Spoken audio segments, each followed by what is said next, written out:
தமிழக அரசின் அறநிலையத்துறையின் கீழ் உள்ள கோயில்களுக்கு சொந்தமான இடங்களில் பல தலைமுறைகளாக மக்கள் குடியிருந்து வருகிறார்கள். சிறுவணிகம் செய்தும் தனக்கான வருவாயை ஈட்டியும் வருகிறார்கள் வணிகர்கள். மக்கள் தங்களது பயன்பாட்டில் உள்ள அடிமனைக்கு பகுதி தொகையாக ஒரு தொகையை ஆண்டுதோறும் செலுத்தி வந்து கொண்டிருக்கிறார்கள்.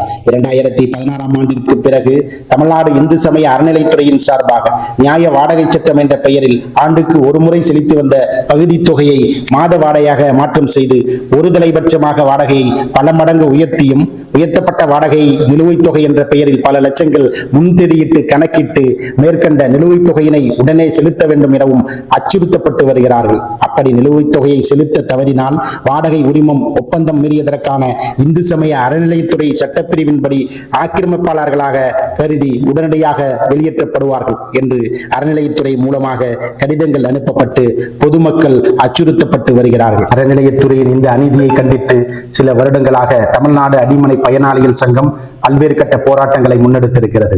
மாவட்ட அளவிலும் இணை ஆணையர் அலுவலகங்கள் முன்பும் மாநிலம் தழுவிய ஆர்ப்பாட்டத்தை சென்னையிலும் நடத்தி இருக்கிறது. அதன் தொடர்ச்சியாக பொதுமக்கள் வணிகர்கள் இணைந்து மயிலாடுதுறை மாவட்டம் குத்தாலத்தில் கடை அடைப்பும் ஆர்ப்பாட்டமும் நடத்தி காட்டியிருக்கிறார்கள்.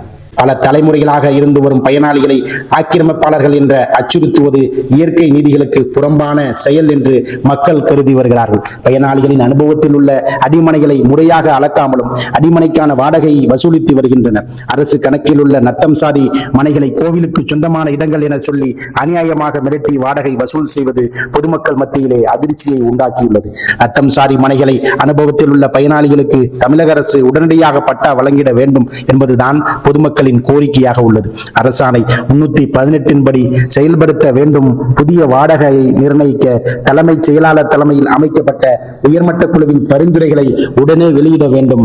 2016ஆம் ஆண்டு முதல் 34A சட்டப்பிரிவின்படி பல மடங்கு உயர்த்தப்பட்ட வாடகையை குறைத்திட வேண்டும் என்பதுதான் மக்களின் கோரிக்கையாக உள்ளது.